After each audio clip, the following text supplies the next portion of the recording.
hand to big toe pose. So the way we're going to use the band, and if you didn't have this big band, you could use a yoga strap and just do it up as a loop the same way we're going to use it. So we're going to hook it around our right heel. So the two bands come on the inside of that heel, and then the loop is on the outside of that heel. Okay?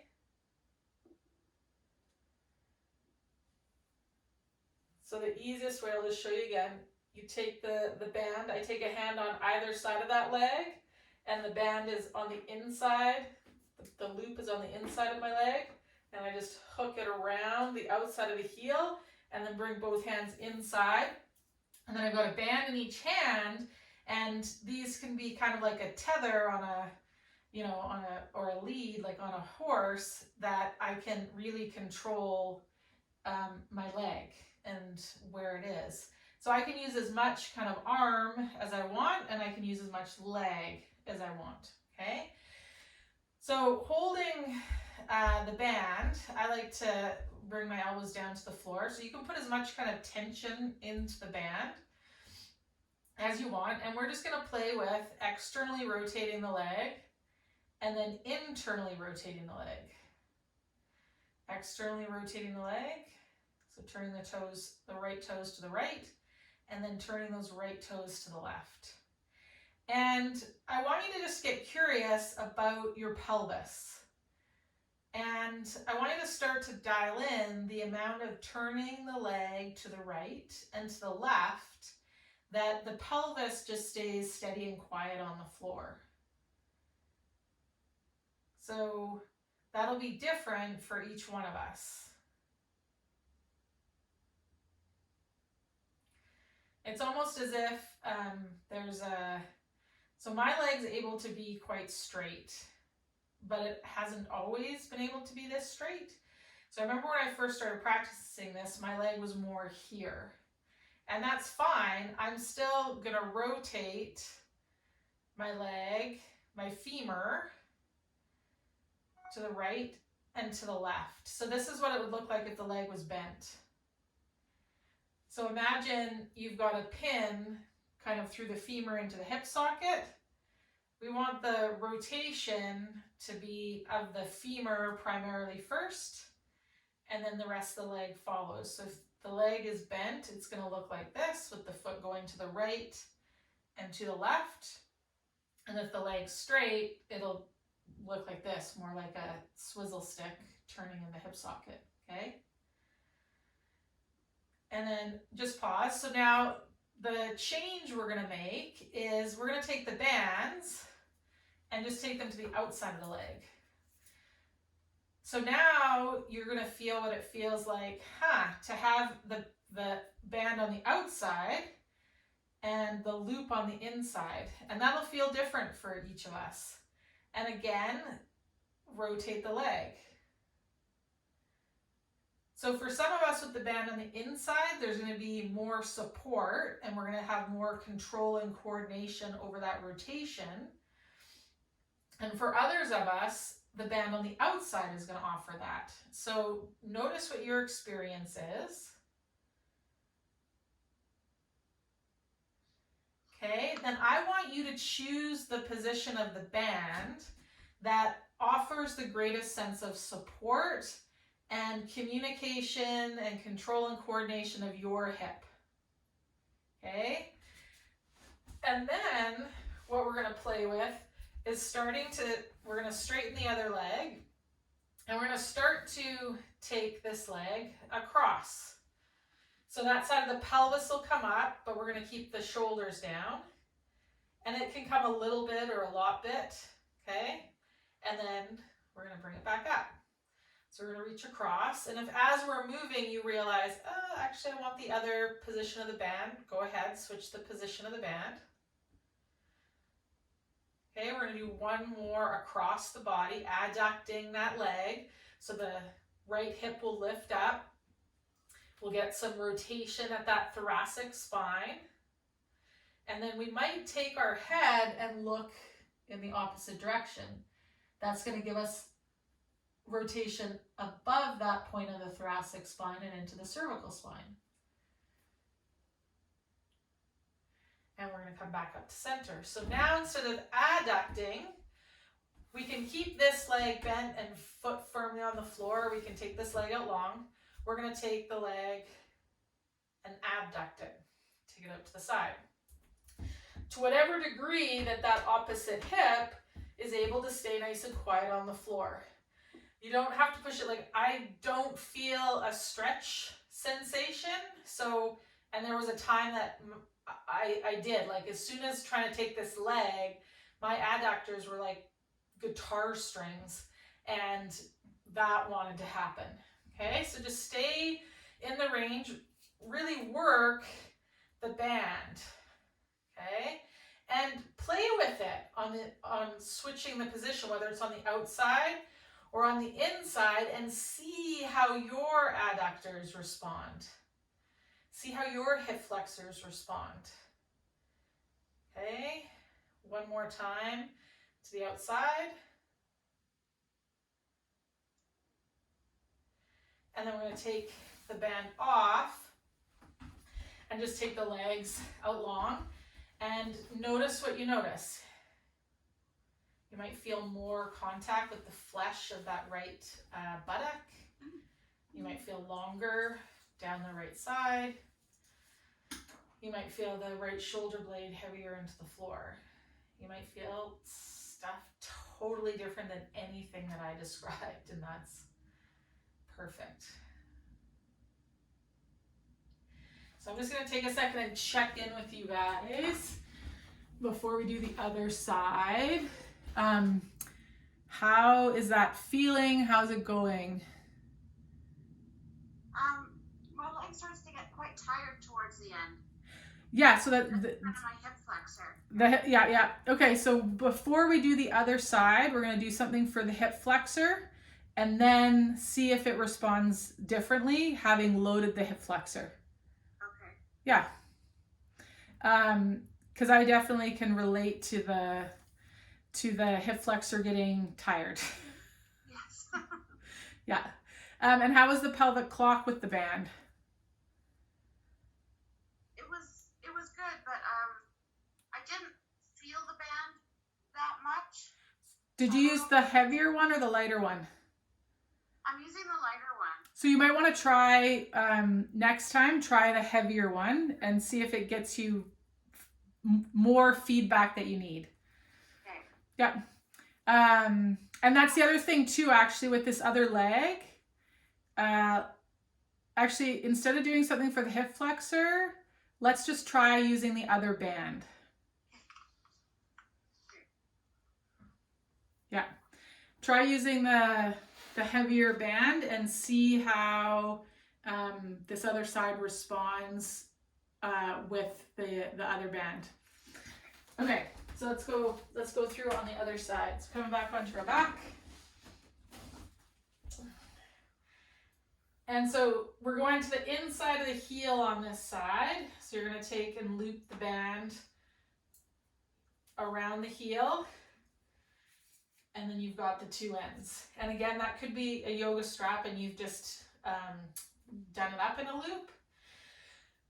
So again, the further I reach up with my arms and kind of pull down, the more the band is kind of compressing and creating this sort of force closure into the hip socket.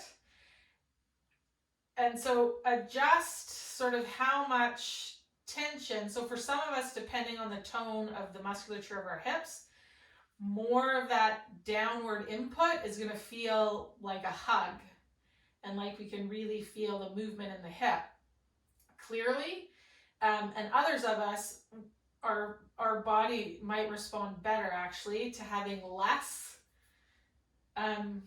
input in. So kind of find where it feels like a hug for you and that you get the most clear communication. So we're going to start with, again, just turning the femur inward to the right and then turning it to the left and turning it to the right and turning it to the left.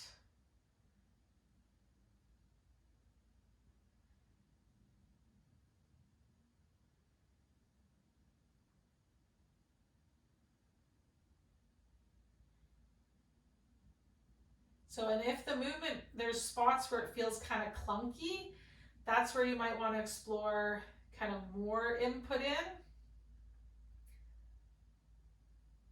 or moving a little slower,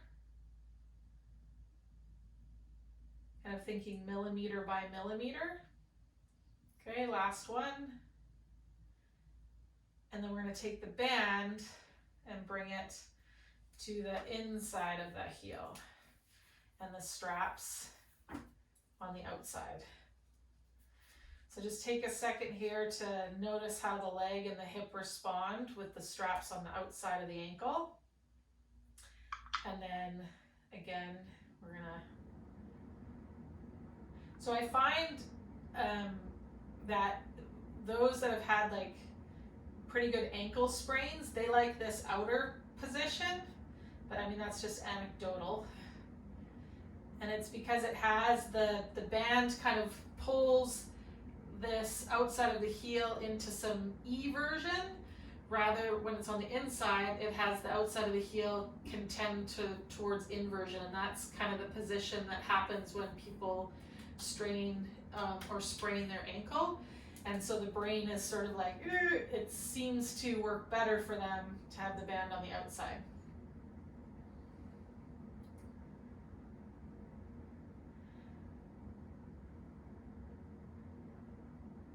Okay, so just feel how it is.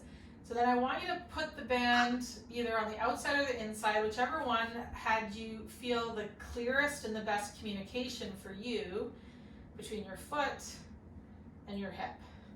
Okay, and then we're gonna start to play with, and actually I cued you guys to straighten the other leg on the other side, but it can stay straight or it can stay bent, and we're just gonna reach this across and then back. The object isn't to get this extended leg to the floor. The object is to have the legs and the pelvis move in a coordinated fashion. Okay?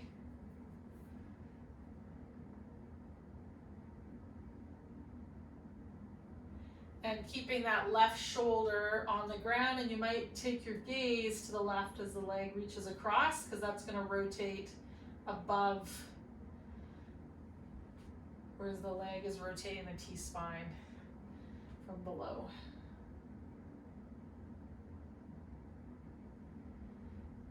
Okay, and then we're going to take the leg out into abduction. And again, you can take your head and look in the opposite direction if you want.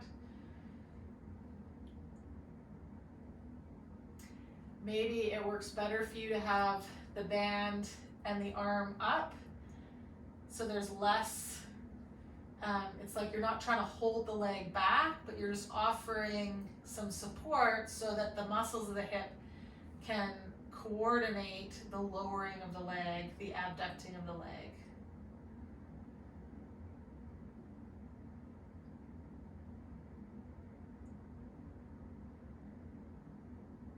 Okay, and then let that go, and let's take the legs out long and just notice what you notice.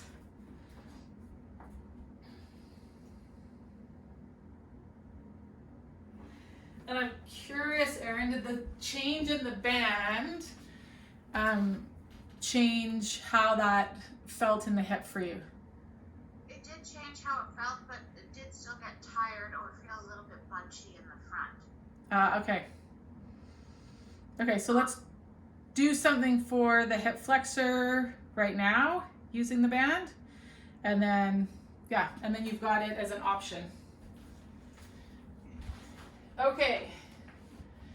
So often for years I thought if something felt tight that you tried to stretch it, but that never worked for me. So since I've stopped trying to stretch stuff when it feels tight and started actually using it,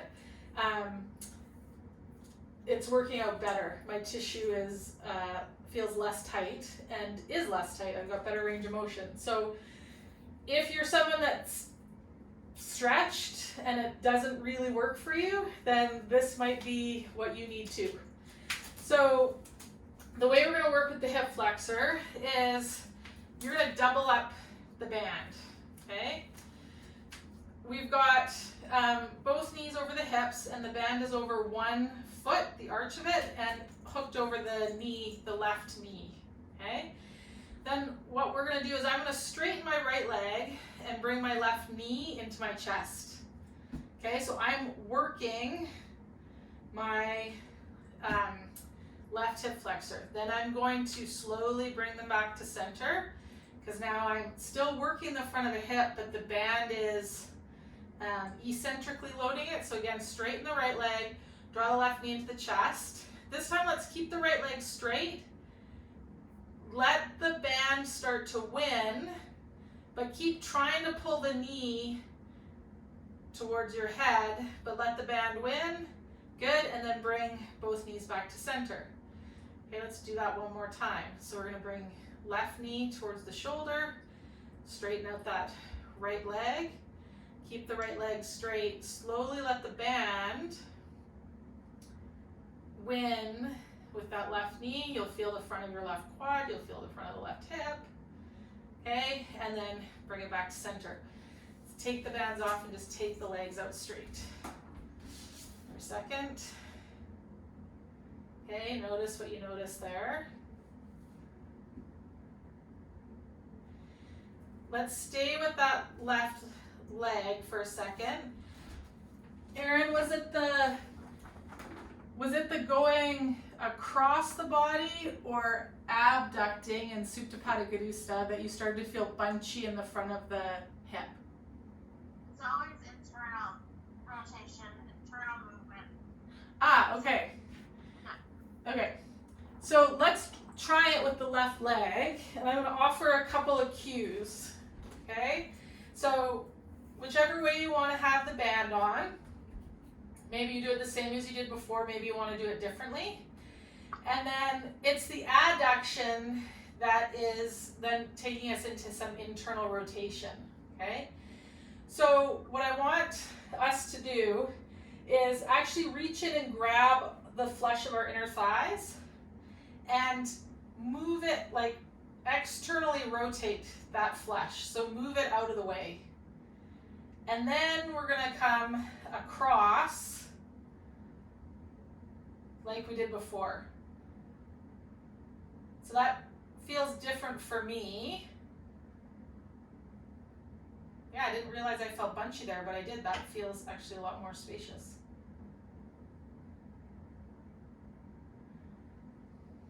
Okay, come back up. Try it maybe without moving the flesh of the inner thigh.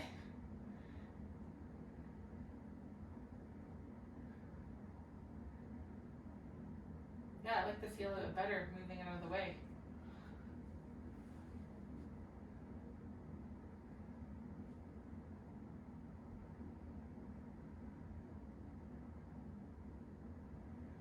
Okay, and then come back up. How's that for you?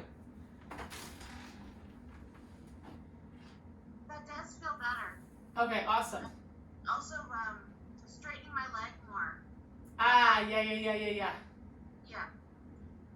Yeah, the straightening of the leg, and then almost having this sense of kind of pointing, like reaching the big toe away from the pubic bone, I find, is also something that helps my leg and pelvis kind of organize more coherently. And I don't get that compressive feeling in the hip socket. That helps a lot, actually, with the toe. Cool. Okay, so let's do, and did you feel the a difference after the hip flexor stuff?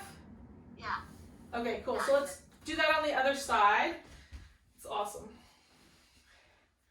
So we're going to loop the bands. This time it's coming around the right knee and the left foot. Okay, so we're going to take and reach the left foot out long and draw the right knee into the chest. And you can even use your hands and kind of help find a little bit more even of the passive end range here. And then remove the hands and let the band slowly win. But you're still trying to you're still telling your brain to keep moving the knee towards you, even though we're going to let the resistance of the band start to win. Okay? And then we're going to bring the knee towards the shoulder again. You might use the hands to find that passive end range, and then slowly let the band win. Let's do that one more time.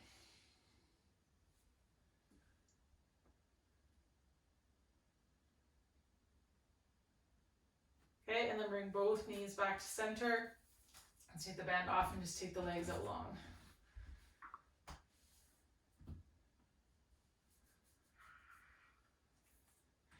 Yeah, so much of it is just finding what we need now, right? Like, what does our body need right now to figure out and organize a little bit better, to feel a little bit better? Okay, so now from here, we're going to come into just Supta Padangusthasana again on this side with this leg. I'm going to try that again, moving the flesh. That felt really good for me, moving the flesh to the inner thigh. Yeah, it's like my body automatically figures out the spiral of the leg a little bit better, and through that big toe, and come back. Again, you could take your gaze in the other direction.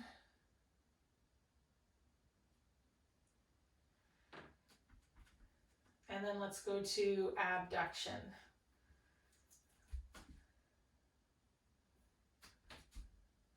Actually, I don't think we did this on the other side, but that's okay.